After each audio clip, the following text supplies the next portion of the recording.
Most people think self-confidence is loud, brash, even arrogant. But let me tell you something. Real self-confidence is quiet. It's unshakable not because it's unbreakable, but because it's rebuilt. Again and again. And here's the secret. Self-confidence is not something you're born with. It's something you build. And like anything you build, it has a blueprint. When I was 24, I was terrified of public speaking. The kind of fear that tightens your chest and steals your breath. I remember standing backstage before a presentation, gripping my notes so hard they were shaking in my hands. My thoughts weren't about the message I wanted to share or the people I hoped to help. My thoughts were about me. What if I mess up? What if they laugh? What if I'm not good enough? My confidence wasn't just low, it was non-existent. I didn't believe I belonged in front of anyone. Then someone asked me a question that changed everything. They said, "Why are you even doing this?" It caught me off guard. I didn't know. I had focused so much on trying to get things right, to be liked, to sound smart, that I hadn't stopped to ask why I was even standing on that stage. That moment forced me to confront a hard truth. I had no foundation, no anchor, and without that it was no wonder I felt like I could be knocked over by the slightest breeze of self-doubt. We live in a world obsessed with what do you do? What are your goals? What have you achieved? And maybe even more so, how do you plan to succeed? How will you beat the competition? How will you stand out? But there's one question we rarely hear, one that truly matters. Why? Why do you do what you do? Why do you matter? That's where unshakable confidence begins. Not in having all the answers. Not in having the perfect resume. Not in the approval of others. Confidence is born when we understand that our value is not dependent on performance, but on purpose. Purpose isn't about titles. It's not about climbing the ladder or racking up accolades. Purpose is deeply personal. It's the quiet force that compels you to keep showing up, even on the days when you feel invisible or inadequate. It's the thing that keeps pulling you forward when your ego wants to quit. Think of a firefighter. She doesn't wake up every morning brimming with courage. There are days she's afraid, days she questions herself, but she doesn't let fear make her decisions. Why? Because her purpose is bigger than her fear. Her why is to save lives. So she straps on the gear, steps into the smoke, and does the hard thing anyway. That's the power of purpose. It gives you the courage to act even when you're scared. It grounds you when everything else feels uncertain. It reminds you that you're not just here to perform, but to serve. I once worked with a young man who struggled deeply with self-worth. He was smart, kind, and full of potential, but he couldn't see it. His confidence was fragile, tied to whether or not he succeeded at work that day. One evening I asked him, "Why do you do what you do?" At first he shrugged, but after some silence, he said, "I want to show kids from my neighborhood that they can dream bigger, that they matter." His voice cracked when he said it, and I could see it, the shift. For the first time he wasn't trying to prove himself. He was standing for something, and that changed how he saw himself. That's what purpose does. It lifts your eyes off of your flaws and failures and fixes them on what matters.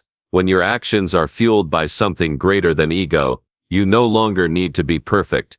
You just need to be present. Confidence rooted in purpose doesn't crumble when things go wrong. It doesn't disappear when people criticize you or when plans. There's a silent contract we all carry, and it's not with our boss, not with our friends, and not with the world. It's with ourselves. It's unwritten, unspoken, and deeply personal. It says, "I will show up when I say I will. I will try when it's hard. I will stay true to what I said, even when no one else is watching." But here's the truth we don't talk about enough. That contract is easy to break. In the moment we do, something in us starts to unravel. Every time we snooze the alarm for the 5th time, every time we bail on the workout we promised to do, every time we say "I'll start tomorrow," but don't, we send ourselves a subtle but powerful message. I can't trust me. We don't often think of self-confidence as being connected to trust, but that's exactly what it is. Think about the people in your life that you truly admire, the ones you consider reliable, steady, confident. Chances are they're not the loudest in the room. They're not the ones constantly talking about their goals. They're the ones who follow through. They show up. They do the work. Not just when it's easy, especially when it's hard. And here's what's really important. Confidence doesn't grow in leaps. It grows in layers. Small, quiet moments where you prove to yourself, I do what I say I'll do. We often wait for the big break, the massive achievement, the applause. But confidence isn't born there. It's born in the invisible moments, the ones no one else sees, like when you wake up tired, but go for that run anyway. When you commit to reading 10 pages a day and actually follow through. When you stop saying I should and start saying I did. There's a reason why elite performers, athletes and leaders talk about routine. Not because routines are glamorous, but because they're promises made and kept. Dwayne Johnson once said, success at anything will always come down to this, focus and effort, and we control both. That quote isn't just about hard work, it's about integrity, because focus and effort aren't talents, they're decisions. And decisions, when repeated, become identity. There was a woman I met a few years ago who was struggling to get her life back after losing her job, her relationship, and a sense of who she told me she couldn't even look at herself in the mirror without feeling like a failure. When I asked her what the first thing she did every morning was, she said hit snooze. So I gave her a simple challenge. Set your alarm, and get up. Just get up when it rings. That's it. She laughed. That's it? She asked. That's it, I said, because we weren't just trying to build a routine, we were trying to rebuild her trust in herself. A few weeks later she emailed me. I'm up at 6 every day, she wrote, and I believe myself again. You don't need to run a marathon today. You don't need to conquer your biggest fear or overhaul your life overnight. Start with one small promise. Drink that glass of water. Go for that 10-minute walk. Make that one phone call. Then do it again tomorrow. What matters isn't the size of the promise. It's that you keep it. Because every time you do, you send a new message. I trust me. I believe in me. I show up for me. And when you build that kind of relationship with yourself, confidence isn't something you change. It's something that becomes who you are. Let me tell you a story. In 1998, a young woman was broke. She had no job, no money, and was navigating the weight of divorce while raising her child on her own. At her lowest point, she sat in a small cafe, scribbling ideas onto napkins, because she couldn't afford proper paper. Those scribbles were more than just notes. They were a lifeline. Every word was her defiance against the belief that she was done, that she was invisible. That woman was J.K. Rowling, and those napkins would become the foundation of Harry Potter, a story that would go on to inspire millions around the world.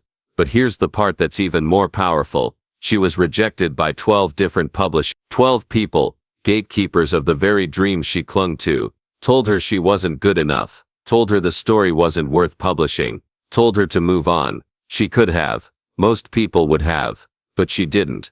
Not because she had guarantees, not because she knew it would work, but because she believed in something deeper, that what she had to say mattered, that the story was worth sharing, even if no one else saw it yet. We talk about failure as if it's the end of something, but failure, if you're willing to look at it differently, is not the end. It's the forge. It's the place where character is refined, where resolve is tested, where confidence is either broken or built. And here's the secret. Real unshakable confidence is not born from success. It's born from how you respond when everything falls apart. Think back to a moment in your life when you failed. Maybe you lost a job. Maybe a relationship ended. Maybe you poured yourself into something only to watch it fall flat. At that moment, the pain was real. The disappointment was heavy. And it might have felt like you were starting over. But what if you weren't? What if that moment was actually a forge shaping you, strengthening you, preparing you for what comes next? There's something almost magical that happens when we stop seeing failure as a reflection of our worth, and start seeing it as a step in our evolution. It changes everything, because the goal isn't to never fall. The goal is to fall, and then rise. Not the same, but stronger, wiser, more resilient. I once spoke to a young entrepreneur who launched her first business at 23. It failed within a year. She lost money, lost confidence, lost sleep. When I met her, she was full of self-doubt. But as she told me her story, I asked her, "What did you learn that you'll never forget?" Her eyes lit up. "Everything," she said. "I learned how to listen. I learned how to pivot. I learned how strong I really am." She wasn't proud of the failure, but she was proud of who she became because of it. And that pride, that ownership, was the source of her confidence. Confidence doesn't come from always getting it right. It comes from knowing that even when you don't, you're still worthy, still capable, still moving forward. And every time you get back up, you prove something powerful to yourself. That failure doesn't define you. Your response to it does. You're not starting over when you fail. You're starting again, this time with scars that tell stories, with lessons etched into your experience, and with the kind of courage you can't fake. Confidence forged through failure isn't loud or boastful. It's steady, grounded, quietly powerful, because you've been through the fire, and you came out not just whole, but stronger. If you want to build unbreakable confidence, the first thing you need to understand is that you can't do it alone. No one climbs out of self-doubt in isolation. We like to romanticize the idea of the lone wolf, the person who pulled themselves up by their bootstraps, overcame every obstacle, and never leaned on anyone. But that's a myth. Behind every confident person is a community, even if it's just one person, who helped them remember who they were when they forgot. The people you surround yourself with are shaping your inner dialogue more than you realize. Some lift you, others weigh you down. Some see you with compassion, and others through the lens of comparison. And whether you notice it or not, those perspectives become part of how you see yourself. There are two kinds of people in your life: judges and mirrors. Judges tell you who you should be. They measure your worth by your performance. They're quick to critique, slow to understand. They compare your chapter 2 to someone else's chapter 20 and expect you to keep up. They rarely ask how you feel, but they'll gladly tell you how you failed. Sometimes they wear the mask of mentorship. Sometimes they even come disguised as friends or family, but you always know when you're around a judge, because you leave the conversation questioning your value. Then there are the mirrors. These are the people who reflect back to you the truth of who you are, especially when you can't see it yourself. They don't sugarcoat things, but they don't shrink your spirit either. Mirrors challenge you, but they do it from a place of belief, not criticism. They see your potential, not just your problems. And when life tries to make you feel small, they hold up a reflection of your strength, your growth, and your heart. One of the most powerful studies I ever came across was published in the Journal of Personality and Social Psychology, and researchers found that people with strong supportive social networks had significantly higher levels of self-esteem and resilience. What that tells us is simple: we don't just become who we believe we are, we become who the people closest to us believe we are. So if you're surrounded by people who constantly question your worth, who only value your success, who laugh when you dream out loud, ask yourself, are these mirrors or judges? Are they helping you see yourself clearly, or distorting the view? I remember talking to a young man who had just quit his job to start a nonprofit. He was passionate, driven, and had a clear vision, but his confidence was shaken, because every time he talked about his idea, someone would remind him how risky it was, how hard it would be, how unlikely success was, until one day someone simply said,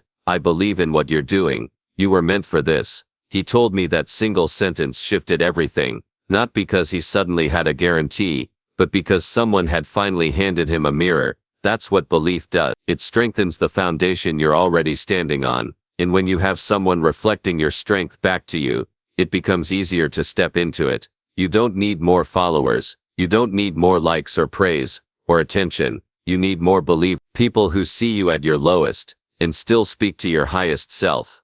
And more than that, you need to be that kind of person for others. Someone who reflects strength, not judgment. Someone who helps others remember who they are. When you give that kind of support, you don't just help others build their confidence, you reinforce your own, because believing in others is often the fastest way to remember how to believe in yourself. Confidence is not something you wake up with one morning. It's not an epiphany, not a switch you flip, and definitely not something you fake your way into. It's a muscle, and just like any muscle, it only grows through effort, resistance, and repetition. We'd all love for it to come easily, to walk into a room and feel completely assured, to speak our minds without fear, to take bold steps without hesitation. But that's not how it works. Muscles don't grow in comfort, they grow under tension. Confidence is no different. When I first started coaching leaders, I was terrified to ask questions, not because I didn't care or wasn't prepared, but because I didn't want to sound inexperienced. I thought asking questions might make me look uncertain. So I'd sit in meetings,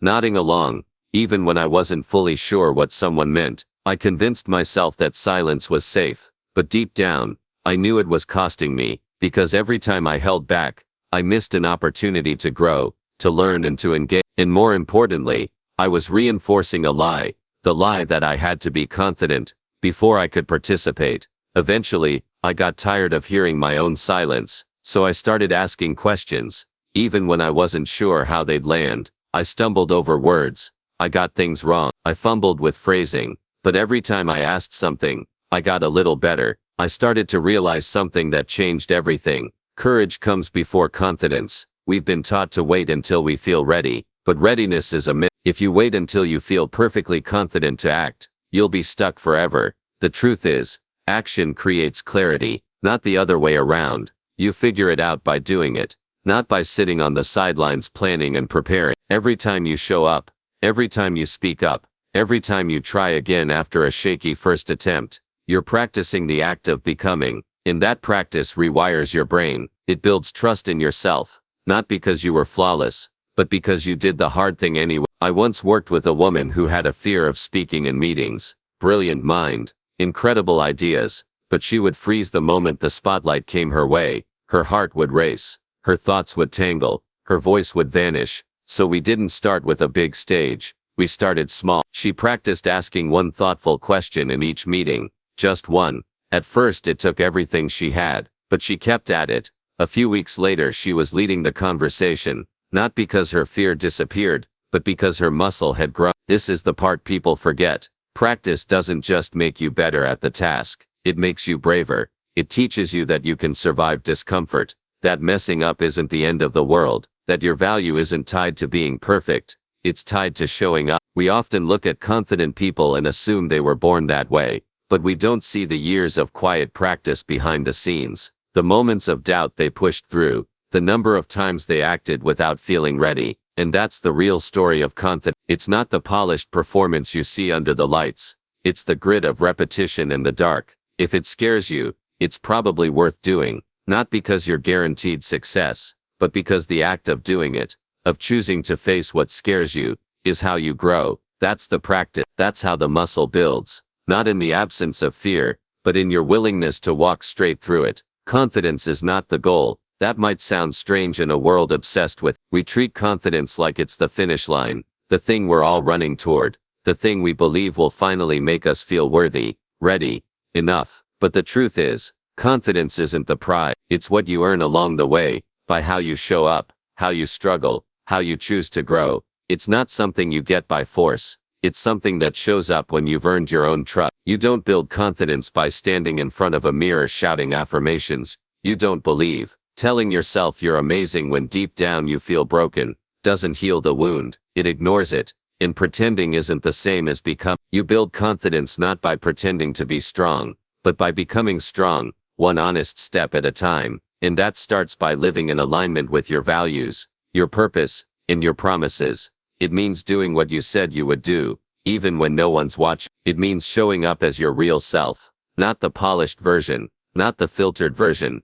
The one who is human, who struggles, who doesn't always get it right. It means making choices that reflect what you believe in, not just what's popular, safe, or easy. Because when your actions match your values, you start to feel something rare, integrity, and that integrity becomes the soil in which confidence grows. But the journey is messy. You will fail, you will be misunderstood, you will fall short. That's not a detour, that's part of the process. Confidence is built in the aftermath of failure, not in the absence of it. It's forged when you fail, when you fall, and you decide to rise anyway. When you say, I didn't get it right, but I'm still worthy, I'm still capable, I'm still moving forward. Confidence doesn't come from never falling. It comes from getting up again and again, and realizing the fall didn't destroy you, it refined you. And sometimes, confidence looks like doing something absolutely terrifying, not because the fear has disappeared, but because the reason behind your action matters more than the fear itself.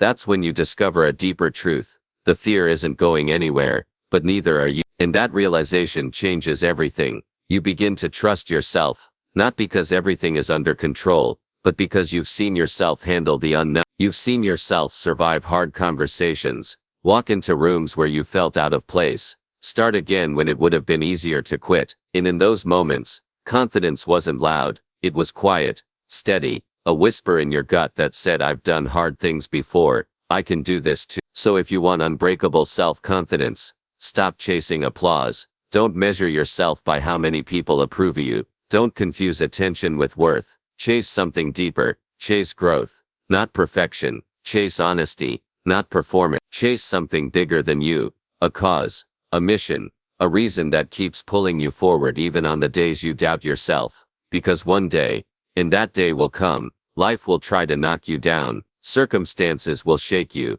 People will question you. Fear will try to crawl back in. And in that moment, you'll hear something powerful. A quiet voice inside that says, I've been through worse. I've got me. In that voice, steady, grounded, earned, is what real confidence sounds like.